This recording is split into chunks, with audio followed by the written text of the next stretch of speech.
Si on a participé à un crime contre l'humanité, on ne peut pas être célébré dans l'espace public. On ne peut pas l'être.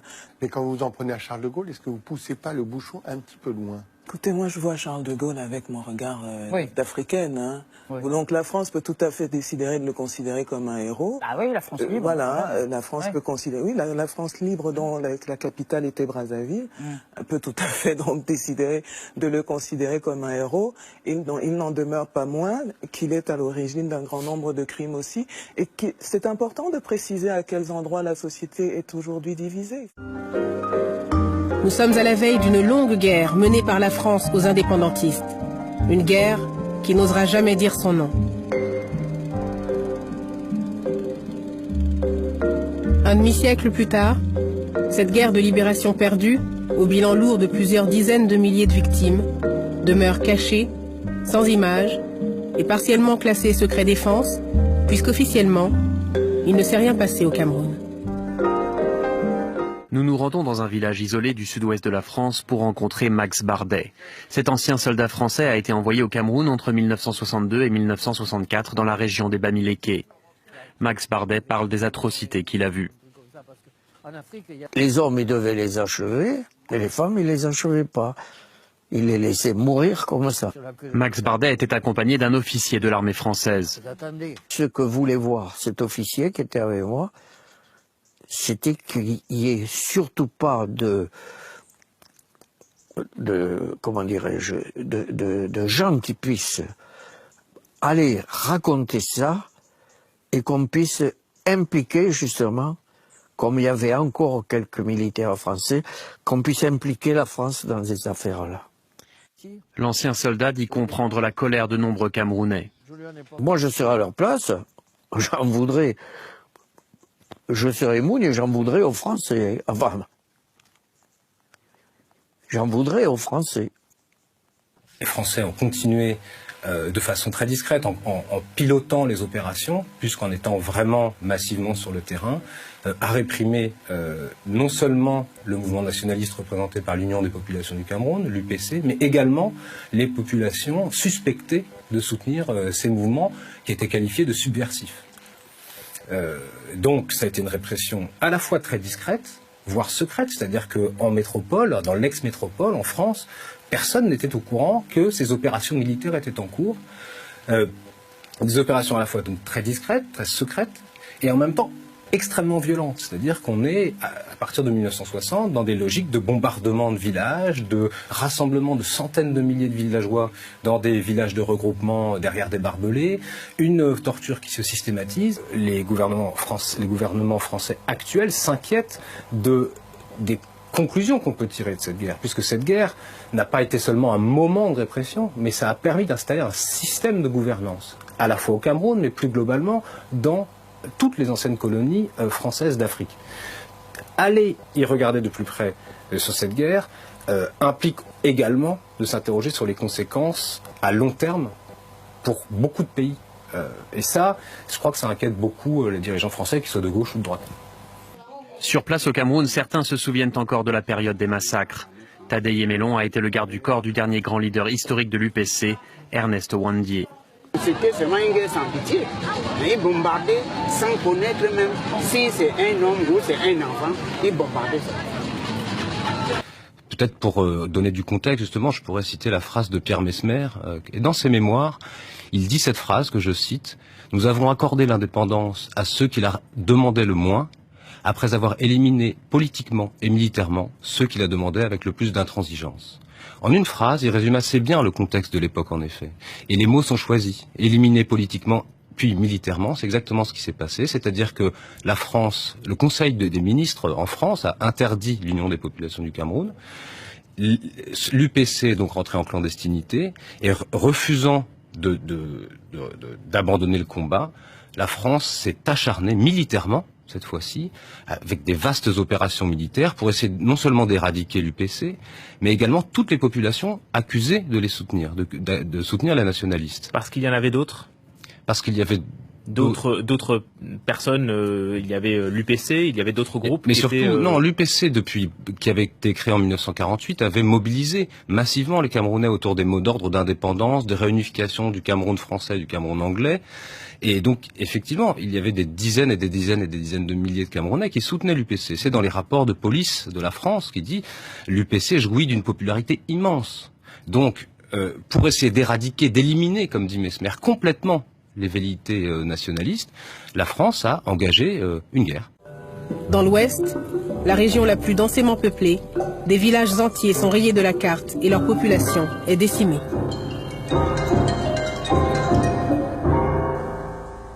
Même après l'indépendance, même après 60, ils ont toujours bombardé. Mais les bombes, c'était presque tous les jours. Pas aux mêmes endroits. On pouvait déverser à Bamenjou aujourd'hui, demain c'est à Bouddha, après-demain c'est à Bangou. C'est comme ça. Là où c'est dur. Ils ne déversaient pas pour rien. C'est là où la guerre chauffait. Ils viennent déverser.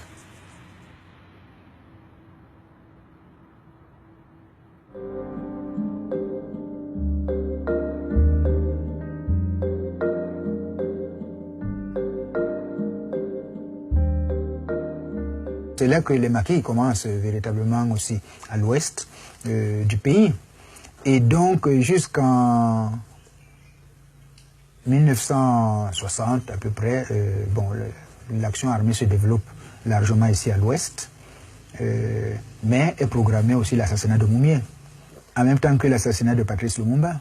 Alors ça c'est lié certainement à la deuxième conférence des peuples africains qui élit un comité comprenant notamment Boumendjel du FLN d'Algérie, Lumumba, Moumié. Alors ça signifie qu'à l'échelle continentale, il va se passer des choses pas agréables du tout pour les milieux coloniaux. La France continue sa stratégie d'éradication. Félix Moumié, qui dirige toujours l'UPC depuis l'exil, est à Genève où il négocie un transfert d'armes. Un agent des services secrets français, William Bechtel, serait parvenu à glisser un poison dans son verre.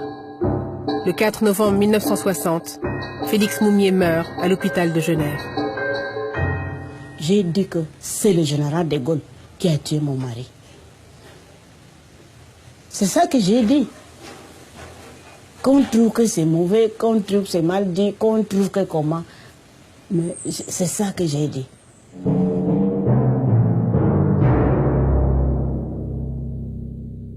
On a toute une série d'opérations qui vont du ratissage et du bouclage dans les années 60, en 1960, février 60, mars 60, mars 60 encore une fois, avec des noms comme Charlie, Echo, Épervier, Martinet, Gold, Juliette, etc. Il y a des opérations tant terrestres que par aviation. Le napalm a été utilisé au Cameroun. Le napalm a été utilisé au Cameroun, même si c'est un démenti pour la forme. Monsieur Mesmer ne pourra pas faire un démenti sérieux à ce sujet. Donc vous avez entendu parler de napalm? Oui, c'est pas important.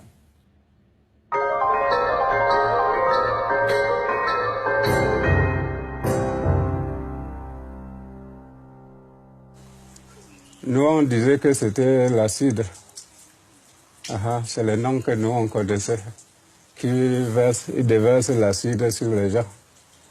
Parce que quand ça verse, ça te brûle. Ça brûle même les herbes comme ça, tout. Mais nous, on disait que c'était l'acide. Ouais. Lorsque De Gaulle s'était présenté à Conakry pour soumettre le projet de la communauté franco-africaine, Sékou Touré, qui l'a reçu, lui a dit clairement que, écoutez, la Guinée ne va pas s'inscrire dans cette histoire de la communauté franco-africaine. Le Guinéen Sékou Touré a le toupet de refuser la main généreusement tendue par la France.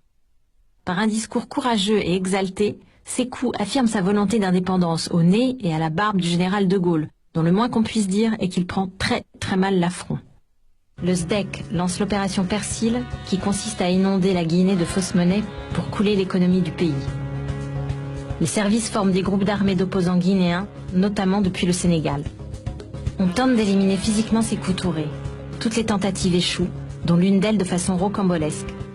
Ils ont cherché à assassiner à plusieurs reprises le leader de l'indépendance de la Guinée.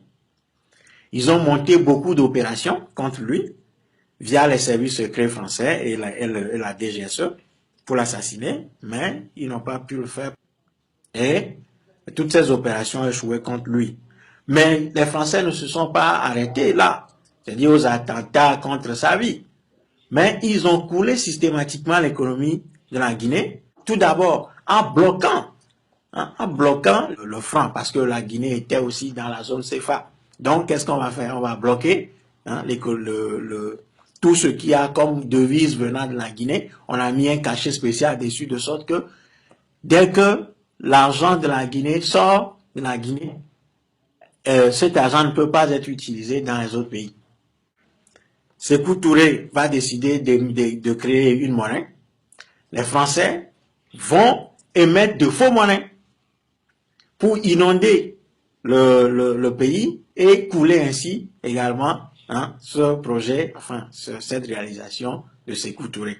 Sylvanus Olympio, qui s'est battu durant des années pour le Togo et qui a été assassiné tout simplement parce que il s'était opposé à la France et que il avait voulu signer un accord avec la Banque de France pour sortir le Togo de la zone franc CFA et créer une autre monnaie. C'est-à-dire, il avait voulu signer cet accord le 15 janvier 1963. Le 13 janvier, il a été assassiné. Donc, quand il a été assassiné, on n'a même pas autorisé que son corps puisse reposer au Togo. Son corps repose au Bénin. Et depuis lors, bon, son corps continue d'être au Bénin, jusqu'à présent. Ouais. Voilà, comme je vous l'ai dit, le général de Gaulle. C'est lui, vous pouvez noter ça, vous pouvez aller vérifier au journal officiel. Voilà celui qui a créé le franc CFA. Et à partir de là, se dégagent des privilèges. Le franc CFA se fabrique à Chamalières, notez-le, prenez-le. Vous pouvez appeler tout de suite. Comme aujourd'hui c'est samedi, sinon demain, lundi, ils vont répondre. C'est là se fabrique à Chamalières le franc des colonies françaises d'Afrique, en abrégé le franc CFA. Donc, à partir de là, vous voyez bien, comme on dit, le Conseil des ministres peut dévaluer ou réévaluer le franc CFA. Ça, c'est sur papier. Mais dans la réalité, c'est autre. Pourquoi? C'est ce que nous dit le ministre français, le premier ministre français, en la personne de M. Édouard Balladur. Il dit, par exemple, que le franc CFA n'a pas été dévalué par les Africains. Le franc CFA a été dévalué, vous le lisez avec moi, à l'instigation de la France. Voilà, c'est ça l'élément important. Mais Édouard Balladur va plus loin pour dire, la monnaie n'est pas un sujet technique, mais politique qui touche à la souveraineté et à l'indépendance des nations. Et sur ce point-là, il a 1 milliard de fois raison. Pourquoi? Parce que la monnaie, le pouvoir de la monnaie appartient au peuple. Sinon, ce sont les représentants du peuple. Donc, ici, vous pouvez vous poser la question, mais pourquoi lui qui sait ça, il va dévaluer le franc CFA? Vous avez la réponse. Parce que le franc CFA appartient 100% à la France. S'il y a un budget, un financement à faire, ce qu'on appelle le financement du développement, sinon le niveau de développement socio-économique, c'est la France qui décide. C'est la France qui impose aux pays africains de la zone franc un niveau de sous-développement socio-économique. C'est elle. C'est un système qui est un héritage colonial. Ça nourrit la France. Quelles sont les conséquences? Il y en a plein. Mais parmi les grandes conséquences, nous pouvons dire qu'il y a un blocage de l'industrialisation des pays de l'Afrique et de la zone franc CFA depuis 1945 jusqu'à ce jour. Pourquoi? Lorsque vous voulez vous industrialiser, vous voulez acheter ce qu'on appelle les équipements industriels, etc.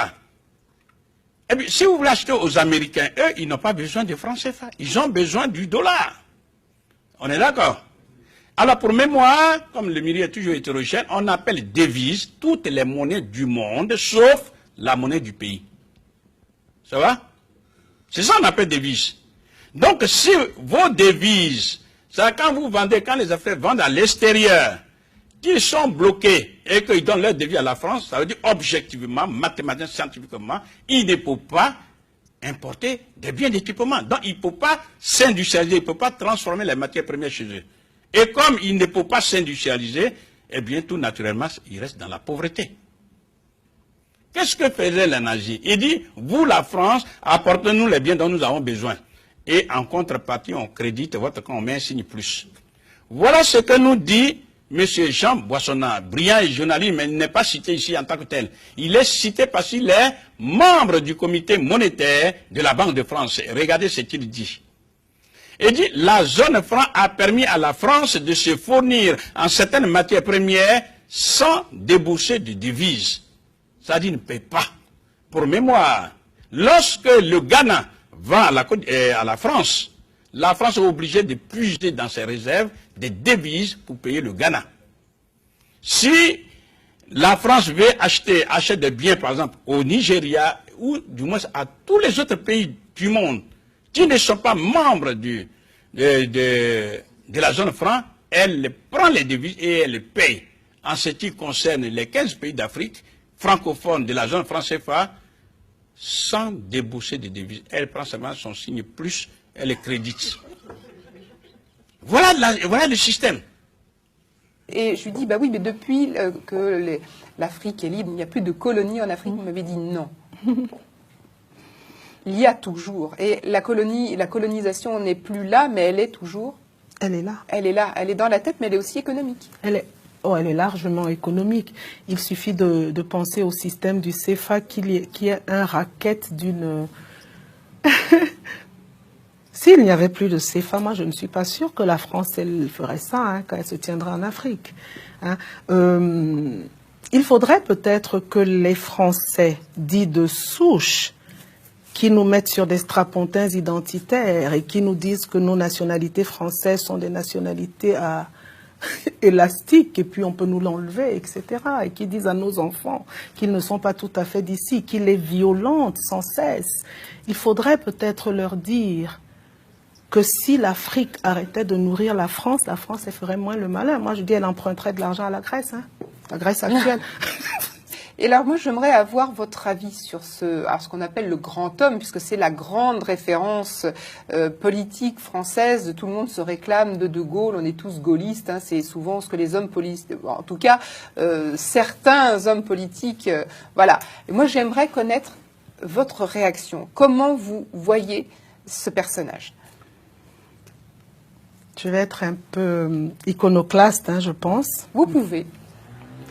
Déjà, je reviens quand j'étais petite.